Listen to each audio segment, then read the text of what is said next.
Graça e paz do Senhor Jesus. Hoje nós vamos gravar Ezequiel capítulo 21, mais um capítulo muito triste, de muita sentença, de muita condenação.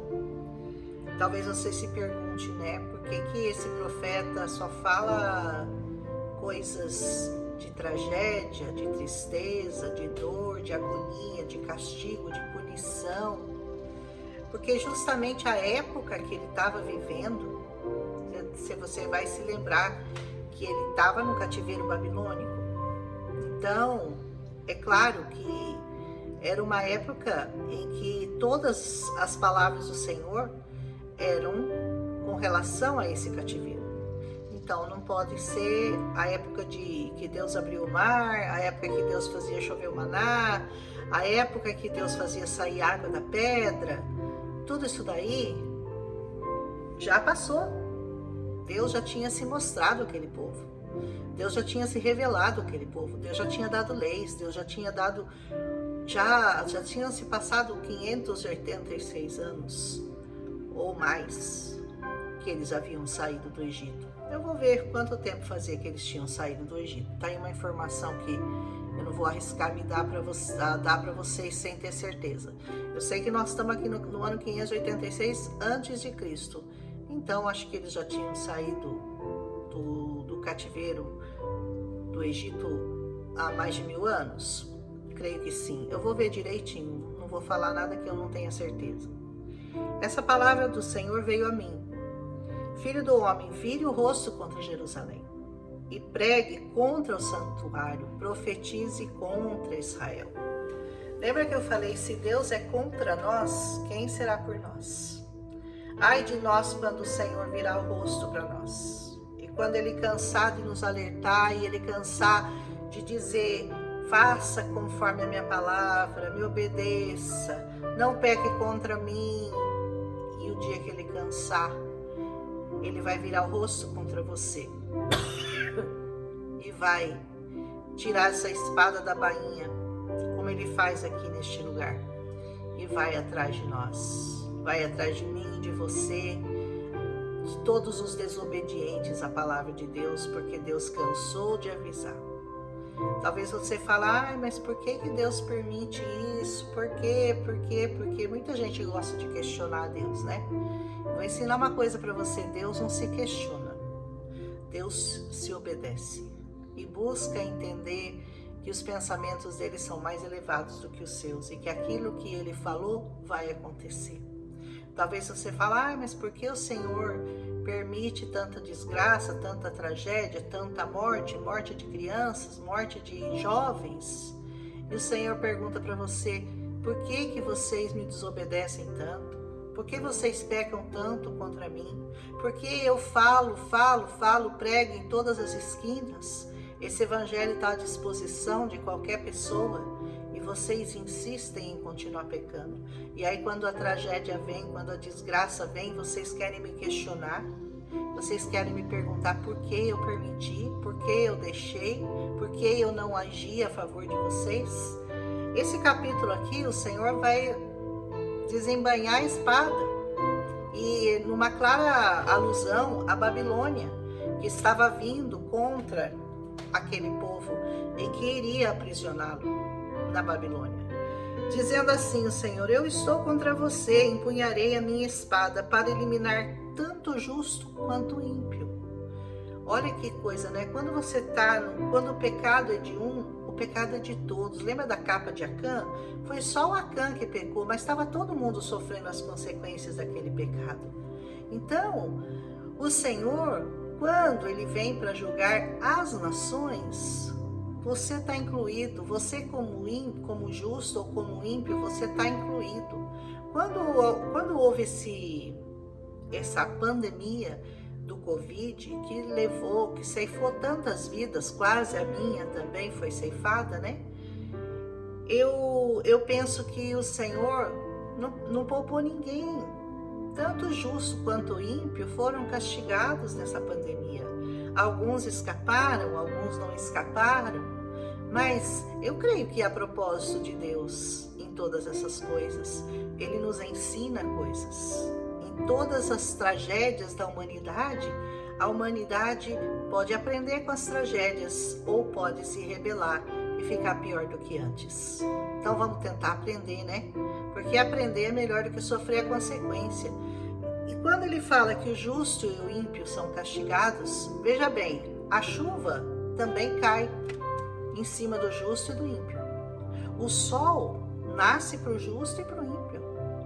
Ou você quer que o sol nasça só para você que é justo? Ou você quer que a chuva caia só em você que é justa? Mas quando vem a tragédia, você vai estar incluída também entre a multidão daqueles que vão sofrer a pena. Só que nossa confiança e nossa certeza é que a nossa vida não está baseada nessa vida. É que nós não temos esperança nessa vida. É que nossa fé não está posta somente nessa vida. É claro que nós temos fé para prosperar, nós temos fé para poder ter uma vida saudável, emocionalmente principalmente, porque aquele que fala que tem fé, mas não tem uma estabilidade emocional, que fé que é a dele? Ele tem fé no quê? Eu tenho muita fé, mas eu tenho síndrome do pânico, depressão, opressão, sei lá que maldição mais que você tem. Como assim? Se você está cheio da palavra, se você pensa, medita nessa palavra todos os dias da sua vida, não sobra lugar para depressão, não sobra lugar para sofrimento, não sobra lugar para dor, porque você sabe em quem você confia, você prega a palavra de Deus. E como que você mesmo pode dizer que você não confia no Senhor o bastante para que Ele sare as suas feridas? E que mesmo que o mal se abata sobre a sua vida, você está preparado. Você está consciente de que o Senhor tem um lugar melhor para você. Se você não crê nisso, a sua fé é vã. A sua fé não serve para nada. E aqui ele diz assim: uma vez eu vou eliminar o justo e o ímpio, estarei empunhando a minha espada contra todos, desde o Neguebe até o norte. Eu entendo que a espada do Senhor é um sinal de morte. É um sinal de que a morte vai nos alcançar. Você tem alguma esperança de que a morte não vai te alcançar? Você tem alguma esperança? A morte que eu digo física, desse corpo aqui. Então, em algum momento da sua vida, a espada do Senhor vai estar sobre você. Depende de como você vai reagir ao seu momento de partir dessa vida.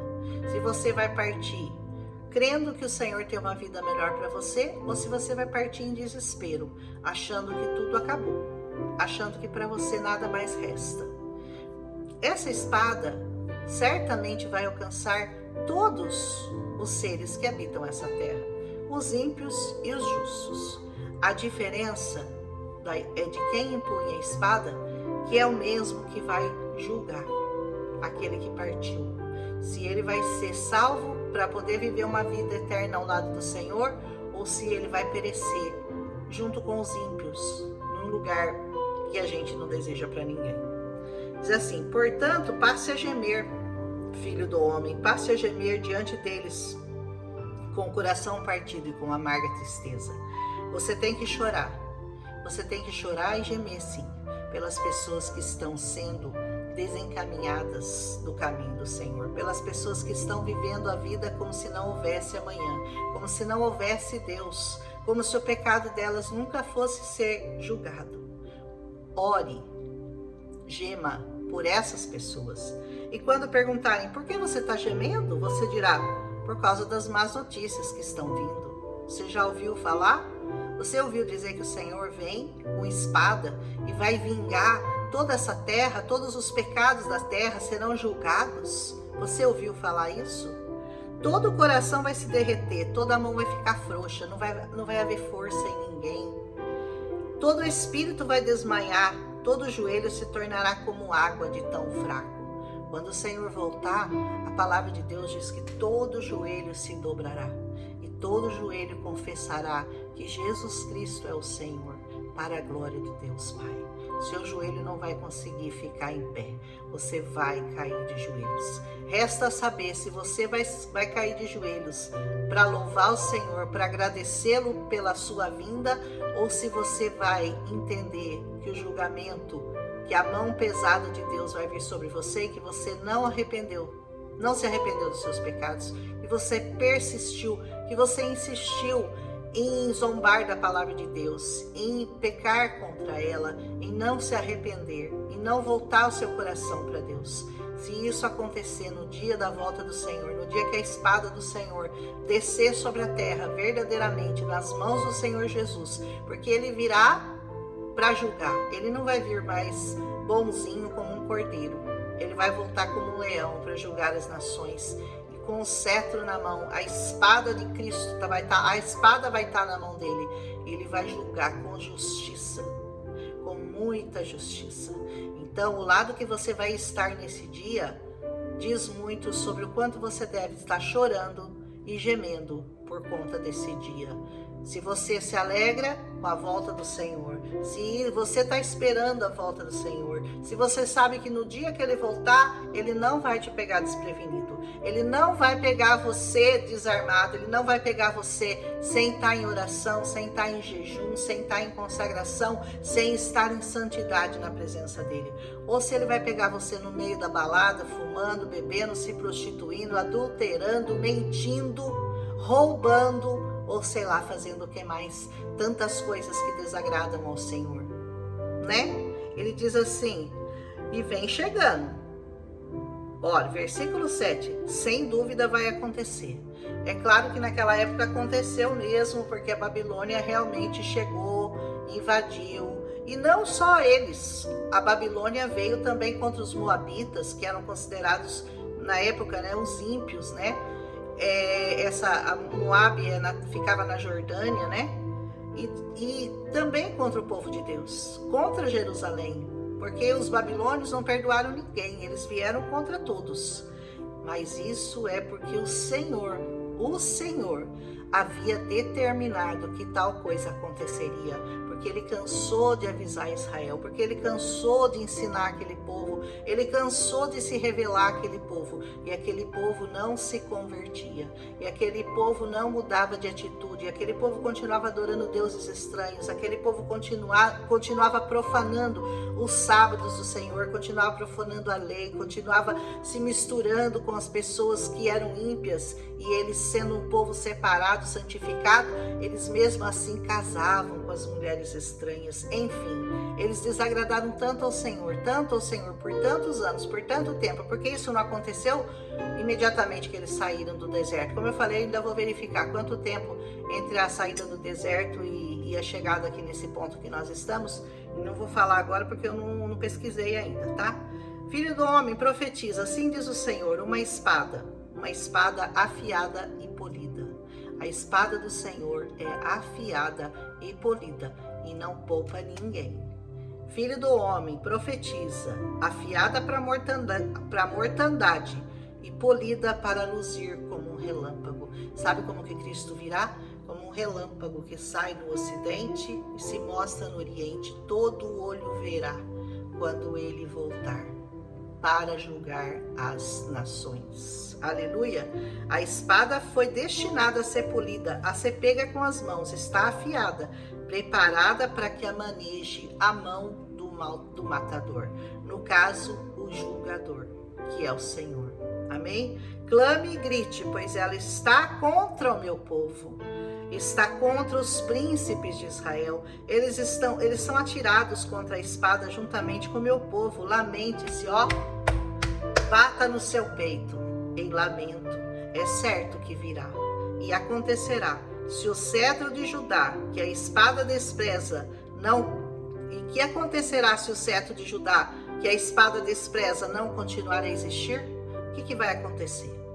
Palavra do soberano Senhor. O cetro de Judá. Sabe quem é o cetro de Judá? Hoje é o Senhor Jesus. Aleluia! Por isso profetize, filho do homem. Bata as mãos, ó. Bata as mãos uma na outra, que a espada golpeie 2 vezes. Aliás, 3 vezes. É uma espada para matança. Provavelmente os babilônios invadiram, foram e voltaram 3 vezes. Pegaram uma parte, depois primeiro levaram os príncipes, depois levaram os principais da sinagoga, os mais de mais alto grau, conhecimento, estudo. Depois os mais pobres, eles foram levando tudo que tinha na casa do Senhor, as pessoas, as coisas de valor, tudo eles levaram, né? É uma espada para matança, para grande matança, avançando de todos os lados. Vai chegar um dia que não vai haver escape. Para nenhum lado que você olhar, você terá escapatória. Principalmente Israel, vai chegar esse dia também, né? Assim, para que os corações se derretam e os caídos sejam muitos, posicionei a espada para matança junto a todas as portas. Todas as portas. Todo mundo vai conhecer, todo mundo vai passar por esse dia. Pelo dia da sua morte, pelo dia da matança. Vai ter um dia que o Senhor vai te visitar e vai te levar. Se é com peste, se é com doença, se é com espada, eu não sei.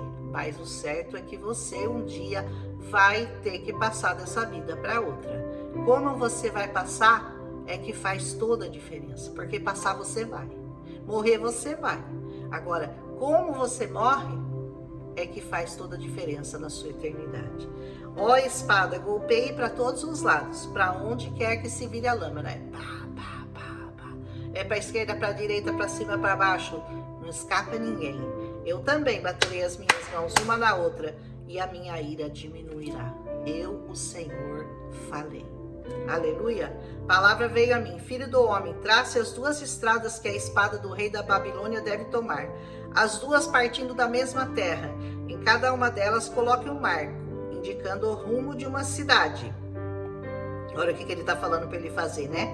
Pois o rei da Babilônia vai parar no local de onde partem as 2 estradas para sortear a escolha. Olha, ele vai fazer um sorteio. Quem que eu vou destruir primeiro? Eu vou lá para o lado de Amon, destruir os amonitas, ou eu vou destruir o povo de Jerusalém? Ele lançará sorte com flechas, consultará os ídolos da família e examinará o fígado. Pela sua mão direita será sorteada Jerusalém. Deus já estava até falando. No sorteio, quem ia ser sorteado pela mão direita do rei da Babilônia era Jerusalém, onde deverá preparar arietes, dar ordem para matança, soar o grito de guerra, montar arietes contra as portas, construir uma rampa e levantar obras de cerco. Você sabe que eles faziam rampas para chegar até os muros de Jerusalém, e a partir dali os arietes eram colocados, né, aquelas couraças, e ali eles partiam para invadir a cidade e para matá-los.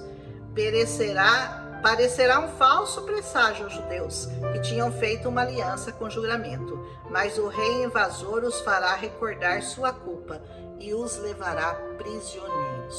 O rei da Babilônia sabia que os israelitas estavam fazendo aliança com os filhos de Amon para poderem lutar contra eles e se defenderem. Então ele foi contra os 2. Portanto, porque eles tinham feito essa aliança. Assim diz o soberano: visto que vocês trouxeram à lembrança sua iniquidade mediante rebelião ostensiva, ou seja, ostensivamente vocês me provocaram a ira, sem parar. Rebelião em cima de rebelião, revelando seu pecado em tudo que vocês fazem. Porque vocês fizeram isso, vocês serão levados prisioneiros.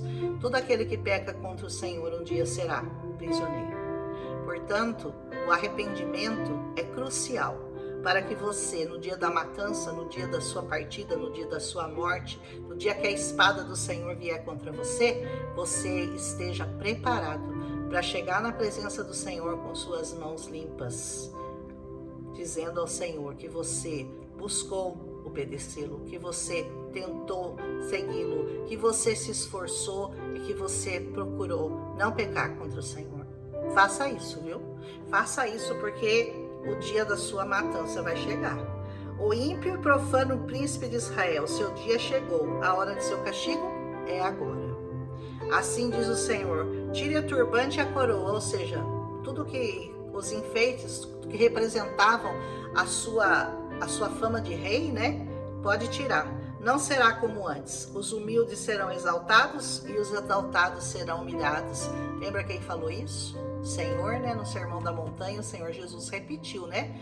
Os humildes serão exaltados, os exaltados serão humilhados. Então, meu amigo, meu irmão, não se ache, não fique achando que você é a última bolacha do pacote, a última Coca-Cola do deserto. Tira o seu turbante, viu?